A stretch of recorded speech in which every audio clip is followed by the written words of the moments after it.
Bienvenido.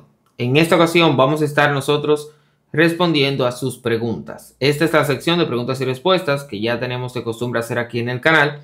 Entonces, aquí seguimos y este es el capítulo número 23. Entonces, nada, como siempre les recuerdo, esto no es un consejo de inversión, esto es información general, una conversación que tenemos, aquí yo les doy mi opinión para que usted tenga más información al momento de tomar una decisión que impacte su vida financiera. Pero no es un consejo de inversión.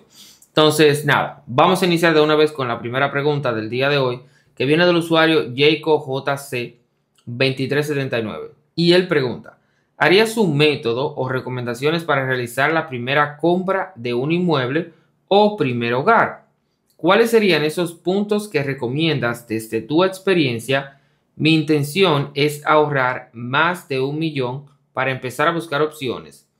Vivo con mi madre y hermano, no tengo hijos ni grandes responsabilidades. Entonces, esa es una excelente meta y esa es una muy buena forma de irte planificando con tiempo, porque, o sea, él incluso está diciendo, antes de yo siquiera ponerme a buscar opciones, quiero ahorrar por lo menos más de 1 millón de pesos. Entonces, eso está excelente. Lo primero que yo te recomendaría ahí, si fuera mi caso, sería ir trabajando en tu perfil de crédito, en tu score crediticio, o sea, en tu historial de crédito, porque como dices, vas a ir juntando hasta que tengas ese millón o más del millón de pesos. Asumo que quizá tienes un buen manejo, ya que estás hablando de esto, o lo que lo tienes presente, pero quiero ponerlo acá como primer punto, es asegurarte de que tu crédito, de que tu score esté en una muy buena categoría y de que durante el tiempo que vas a estar ahorrando ese millón o más de ese millón de pesos, siempre sigas trabajando y tomando buenas prácticas para mejorar tu score lo más posible para cuando llegue el momento de tú financiar ese inmueble, que entiendo que vas a reunir una parte de 1 millón y pico para luego financiar lo demás con una entidad financiera. Entonces, esa parte es lo primero que tienes que tener presente. O sea, ¿dónde está tu score ahora mismo, tu historial de crédito? ¿Y qué pudieras tú hacer para seguirlo mejorando poco a poco hasta que llegue ese momento? Porque no solamente es tener un dinero en sí para utilizarlo como capital inicial, sino que también es tu perfil, tu historial de crédito al momento de que el banco te va a prestar ese dinero, ese capital restante para tú comprar la propiedad. Ese es el primero. Segundo lugar, yo te diría, muy importante, es como vas a estar reuniendo ese dinero, que va a ser más de 1 millón de pesos. Idealmente, si fuera yo lo fuera ahorrando en una cuenta de ahorros de alto rendimiento, que en mi caso personal, yo elegiría la del Banco BDI, que me da un 7% anual, es totalmente digital, sin ninguna restricción de que tengo que tener un balance mínimo o es escalonado para pagarme. Eso es a nivel de cuenta de ahorro, en mi caso personal.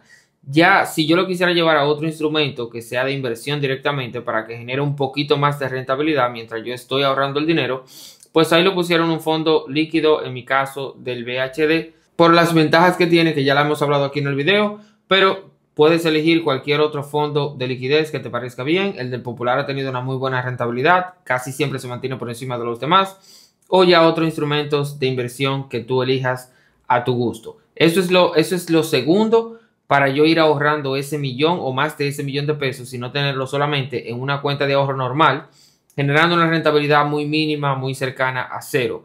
Entonces, ya tercer punto a tomar en cuenta es quizás ir viendo o teniendo presente si el inmueble que vas a querer comprar va a ser una casa o va a ser un apartamento.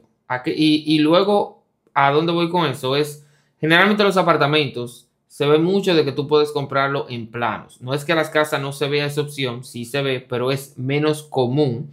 Entonces, yo en mi caso personal no compraría o no separaría un inmueble que esté en planos. Dígase que yo siempre buscaría un inmueble que ya esté terminado, listo para entrega, que yo pueda tener acceso a los títulos de esa propiedad para que quizá un abogado o un profesional lo verifique si yo lo voy a hacer por mi cuenta, si yo lo voy a pagar eso aparte antes de llegar al banco, o si como en tu caso vas a financiar una parte, que es lo que estoy asumiendo, pues ya el banco te va a cobrar esos cargos, te los va a cobrar para ellos buscar profesionales, porque hay que tasar ese inmueble para ver cuánto un tasador del banco les dice a ellos de que vale ese inmueble, porque una cosa es el precio que te lo estén vendiendo a ti, otra cosa es lo que valga en el mercado en general, que el banco tiene profesionales tasadores que están afiliados a ellos y ya tú haces el proceso con el banco. Luego el banco también verifica los títulos de ese inmueble, o sea, de que todo esté en orden, de que no haya nada fuera de lo común, nada raro o de que vaya a ser un problema más adelante. O sea, eso es muy importante. Nunca compres o nadie compre ningún inmueble, ningún solar, ninguna propiedad sin tú verificar los títulos de propiedad, o sea, y los impuestos quizá. Si es un inmueble que ya tiene, digamos, un tiempo, que otra persona ha sido el dueño y digamos que tiene años, y tú vas a comprar, digamos, de segunda mano, tercera mano, cualquiera que fuese la situación, que tú te asegures también de que además de verificar lo anterior, pues de que tú veas si a nivel de impuestos de los que pagan algunos inmuebles o muchos inmuebles, de que estén al día. Y en caso de que no estén al día, pues que eso se tome en cuenta al momento de negociar el precio del inmueble y de todo lo que conlleva. Lo tercero, y ahí tiene que ver también con el precio del inmueble en sí, es tú validar qué precio tú puedes pagar y tener muy presente que eso casi nadie te lo dice o no te lo dicen casi nunca cuando estás comprando, los vendedores, ni las constructoras, ni los vendedores de bienes raíces o las personas que están vendiendo tu inmueble, ya quizás si es de persona a persona, sin ningún intermediario, es de que al momento de tú realizar la compra, la DGI, o sea, tienes que pagar un impuesto a la DGI de un 3% del total del inmueble. Eso es un impuesto a la transferencia de los inmuebles, que es un 3% fijo. Dígase que mientras más dinero cuesta el inmueble, más vas a pagar de ese impuesto. Por poner un número fácil de hacer matemáticas, si el inmueble cuesta 100 pesos, independientemente de que tú vas a pagar esos 100 pesos, o sea, no es que se les rebaja ese impuesto que pagas al inmueble o de que está incluido en el precio ahí. No, es que si vale 100 pesos, a la DGI tú le vas a pagar 3 pesos, o sea, el 3% de lo que valió a la DGI y ya normal pagas lo que vale el inmueble. Que eso tienes que tenerlo también súper pendiente porque es un gasto que si no te preparas para tú tener el dinero disponible, es muy probable que tengas que ver si puedes negociar con el banco y te lo sumen, o sea, que el banco lo pague y se lo sume al monto que te aprueben o que te vayan a aprobar o que tú estés solicitando para la compra del inmueble, dígase para ese préstamo hipotecario del inmueble que estás comprando. Entonces, ya eso es para tú irte preparando, para no alargarme más. Entonces, es bueno que quizá veas si es por ejemplo, un apartamento, que algunos complejos de apartamentos aplican para el bono de primera vivienda, si es algo que te interesa. Ya ahí los proyectos en sí te dicen con qué fiduciaria es que tú gestionarías ese proceso, o si la misma constructora te ayuda. Y lo importante aquí es que ya la DGI, en este caso, cuando la fiduciaria te hace el proceso y te ayuda, o la misma constructora, o los agentes inmobiliarios, dependiendo cómo sea que hagas el proceso, te devuelven entre un 6 a un 8% del valor de la vivienda. Que eso generalmente, a menos que tú lo compres directamente tú, o sea, ya todo cash, si tienes un préstamo actual, entonces ese dinero la DGI lo paga directamente al préstamo. O sea, se le rebaja, lo cual no es un dinero que tú ves tú directamente en tus manos o en una cuenta de ahorro para tú gastarlo, pero es un dinero que sirve muchísimo porque te baja el total del préstamo. Entonces, nada, lo voy a dejar hasta aquí porque en esa pregunta la idea es eso, o sea, lo primero es ahorrar el dinero, tenerlo quizá en un instrumento que te dé una rentabilidad por ese dinero que va a estar ahí ahorrado y ya luego los demás puntos que mencioné. Entonces, nada, vamos a pasar a la siguiente pregunta que viene del usuario Onassis Services. ¿Cuál sería la mejor cuenta en dólares del país? ¿Con o sin tarjeta de débito? Saludos. Ahí yo te diría eso como siempre es muy relativo. Hay que ver qué tú priorizas principalmente. Ya yo sé que te da igual si tiene o no una tarjeta de débito o que puedes optar por una tarjeta de débito, pero te interesa mucho la rentabilidad, o sea, como la que te pague más rentabilidad por tener tu dinero ahí ahorrado. Yo te diría que en ese caso sería la cuenta del banco BDI, que es la cuenta digital de ellos en dólares, del banco BDI, que está pagando un 3% anual en la cuenta en dólares por el dinero que tengas ahorrado. Ya la que le sigue un poquito, pero yo no recomiendo mucho, no me gustó mucho la experiencia con ese banco personalmente, Está la FICE, que tiene unas cuentas en dólares también, en este caso digital, si no me equivoco. Puedes tener una tarjeta de débito, si no me equivoco, y está pagando un 2% anual. Si te interesa eso, te menciono estas cuentas en cuanto a las que mejor están pagando rentabilidad por el dinero ahí ahorrado. Ahora bien, de los bancos ya más tradicionales, más grandes, qué sé yo, en general, la del Banco Popular, si no te importa tener una tarjeta de débito, la del Banco Popular es mejor que la de el Banreservas, que yo tengo una con el Banreservas, porque a mí sí me interesaba tener una tarjeta de débito, pero en el Popular no me la daban, no me la ofrecían, entonces por eso la creé en Banreservas, pero la del Banco Popular no te cobra por tú recibir, digamos, pagos, depósitos o transacciones ahí en tu cuenta, que por ejemplo no, eso no pasa con el banco Banreservas, que por cada depósito que yo recibo en mi cuenta, me cobran sin importar el monto que sea, por lo menos ese valor es fijo, me cobran $7.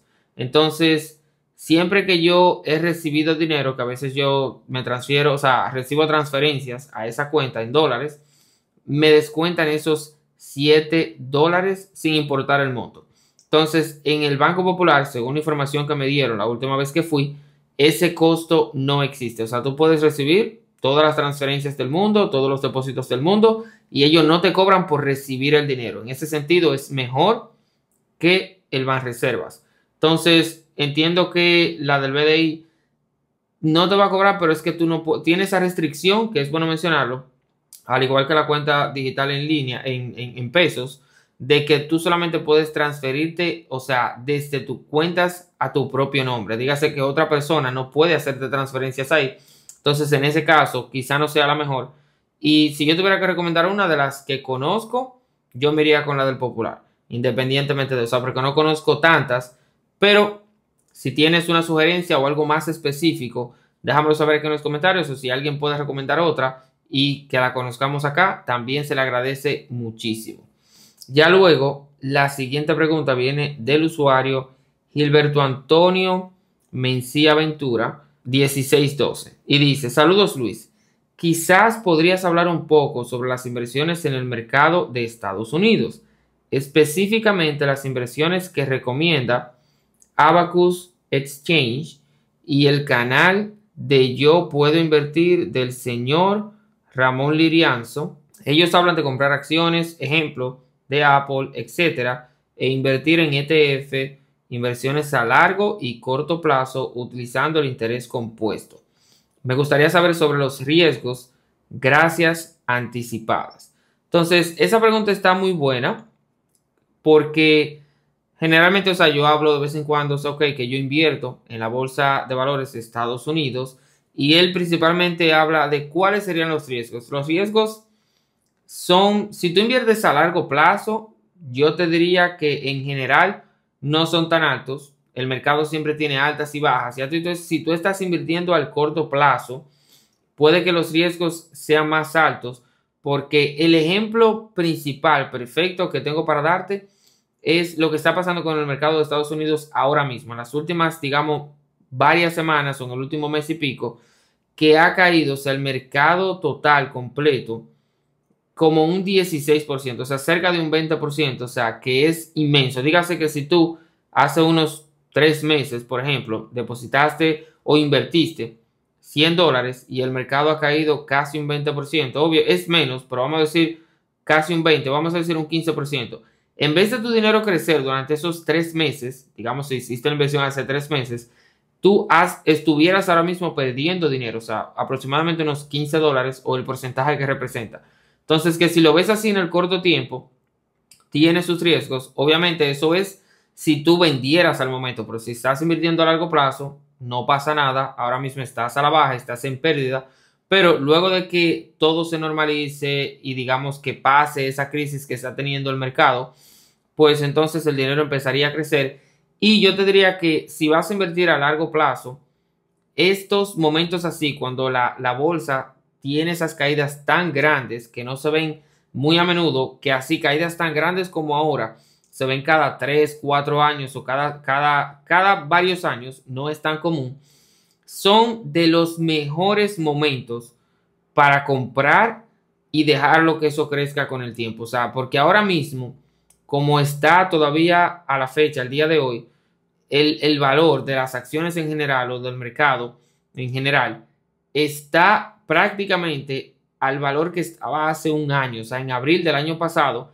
Entonces es como si tú estuvieras comprando hoy al precio de hace un año. O sea, que si tú hubieses invertido hace un año, tus acciones, tu dinero estaría prácticamente al mismo nivel. O sea, si tú hubieses invertido $100 hace un año, con la caída que tiene el mercado ahora, tú tuvieras prácticamente los mismos $100. O sea, todo el crecimiento que tuvo desde abril del año pasado hasta hoy, hasta la fecha, ya lo perdió. O sea, todo el crecimiento que tuvo, si tú tenías un 20, un 15, un cualquiera que sea el número de ganancia, hasta hace un mes y pico que empezó la caída, pues ya hubieras perdido toda la ganancia y estuvieras prácticamente igual. Para no decirte que estarías perdiendo un poquito de dinero si es que está un poco más bajo. Entonces, es un mercado muy volátil, o sea, más volátil de lo que estamos acostumbrados, tiene sus riesgos, igual tiene sus beneficios, hay que entenderlo y hay que dedicarle tiempo. Entonces, ya esos canales, esas personas que tú mencionas, yo no los sigo personalmente, eso no podría darte una opinión de ellos.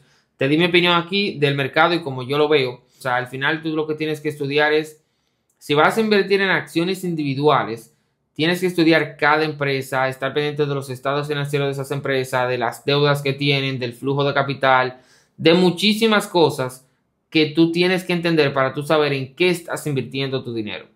O si vas a invertir en ETFs, que son fondos, pues ya ver cuáles te llaman la atención, cuáles tienen unas comisiones quizá más bajas, cuáles han tenido un mejor retorno en los últimos 5, 10, 15, 20 años, dependiendo del tiempo que tenga el fondo creado. Y ya esa sería mi recomendación o lo que yo haría, que es lo que yo hago, invertir a largo plazo. No me importa cómo está el mercado, si sube o baja, yo estoy comprando siempre en las fechas que yo tengo definidas y estoy seguro de que mi capital va a crecer con el tiempo. Entonces, ahí lo dejo. La siguiente pregunta viene del usuario Elvin970 y dice: saludo Luis, soy fan suyo. Quiero saber si pago mi tarjeta 4 días antes se refleja en cero en el buró de crédito, porque no quiero que se refleje en cero. Feliz día, gracias, bendiciones. Entonces, sí, ahí, o sea, es prácticamente confirmarte lo que tú mismo estás diciendo. Si tú pagas y saldas la tarjeta días antes, hasta un día antes de que la tarjeta corte y el banco verifique, o sea, haga ese corte ahí y luego reporte al buró de crédito la utilización y todo. Si lo saldas antes de la fecha de corte, el banco va a reportar un balance en cero. Lo que sí el banco, o sea, obvio, para, por ejemplo, que hay gente que dice, ah, no, pero el banco sí lo toma en cuenta o lo que sea, o te ayuda, ¿verdad que sí? Sí ayuda, pero solamente con el banco que tú tienes la tarjeta, porque el banco obviamente tiene acceso a ver todos los movimientos, todos los consumos que tienes, cómo te manejas, que pagas bien a tiempo, con ese producto específicamente. Y pudieras, ok, si el banco te quiere aumentar el límite y ofrecerte más productos, claro que sí, ese banco lo puede hacer. Pero, como dices, si te interesa que el banco no te reporte en cero, pues deja que por lo menos la tarjeta corte y la pagas al siguiente día porque ya tienes el dinero. Entonces, eso te va a ayudar mucho. O paga la mayor parte y deja quizá un 10% del total, un 5, un 15, dependiendo del monto que tú entiendas, o 1,000, 10,000, 5,000 pesos, si lo quieres hacer en montos ya, digamos directamente monetarios. Tú eliges cómo lo quieres hacer para quizá no dejar que corte con todo el balance y ya luego entonces lo restante, luego de que la tarjeta corta, lo pagas sin ningún problema en la fecha que tú entiendas. Pero definitivamente si lo pagas antes, se va a reportar en cero y las demás entidades bancarias que no son el emisor de esa tarjeta no van a tener acceso a ver esa utilización que tienes de ese producto. Ya luego, la siguiente viene del usuario YoungBoy7343 y dice: ¿se puede tener dos cuentas de ahorro en pesos en el banco BDI? Signo de interrogación. Me gustaría tener una para mis ahorros y otra para empezar a crear mi fondo de emergencia. La respuesta es sí. Simplemente, o sea, igual que cualquier otro banco, tú puedes tener varias cuentas de ahorro, distintos productos, sin ningún problema. Ya, por ejemplo, la cuenta digital, entiendo que solamente puedes tener una, que es la que tiene más limitaciones en general, pero ya tú puedes abrir otra cuenta normal de ahorros, puede ser de ahorros normal o puede ser corriente, Ya ahí tú verificarías con el banco y sin ningún problema puedes tener 2 o incluso más de 2 si lo necesitaras. Luego tenemos el usuario Well Cáceres 777 y pregunta: favor verifica la tarjeta Banesco Super Cashback. Leí la información de la página, me la ofrecieron para probar a ver qué tan fiable es la información que tienen disponibles. Yo te diría, esa tarjeta de Banesco, la que se llama así Super Cashback, es una de las mejores que quedan en el mercado. O sea, por ese 7% que da en las categorías que ofrece, principalmente supermercados, tiene otras más que son muy buenas también, pero así como está en la página, toda la información es real. Hay muchas personas que la están usando, muchas personas que la tienen y que le sacan muchísimo provecho. Entonces yo te diría, si te la ofrecieron, acéptala. Si ya la aceptaste, actívala, empieza a utilizar y te vas a dar cuenta que sí es una tarjeta muy buena, que si tú tienes buenos consumos o altos consumos en las categorías que ellos ofrecen ese 7% de cashback, le vas a sacar muchísimo, muchísimo provecho. Entonces, algo bueno también que tiene el Banco Banesco, en general, por lo menos con esa tarjeta también lo tiene, es de que tú tienes acceso totalmente gratis a tu poder visualizar tu score crediticio cuando te mandan el estado de cuenta de la tarjeta, que es algo que en general hay que pagar para verlo. Ningún otro banco lo ofrece así gratis, que para lo menos que yo sepa, que tú puedas ver tu puntaje. Porque, por ejemplo, está Quick, que te deja ver la categoría en la cual está tu crédito. Dígase en la categoría A, que es la más alta, o en la categoría B, C, D, y así sucesivamente, pero no directamente el número, el score, o sea, el número que representa tu score, que por ejemplo puede ser 750, 820. Ese número en sí no te lo dejan ver los bancos y hay que pagar en estas plataformas, que por ejemplo yo tengo aquí una serie que estoy mostrando mes a mes cómo sube mi score o cómo baja, cómo fluctúa, tanto en Equifax, que es una de esas plataformas, como TransUnion, y en ambas yo tuve que pagar un plan de 12 meses que costó 3,000 y pico en cada plataforma.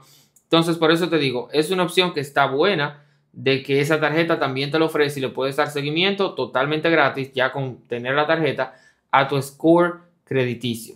Luego, ya la última pregunta de este episodio viene del usuario Leini Eliezer Soriano 4906. Luis, una pregunta: si debo una tarjeta y ya me pongo el orden con el banco o con la entidad a la cual el banco se la pasa para que cobre, ¿cuánto tiempo tarda para que mi crédito se vuelva a normalizar?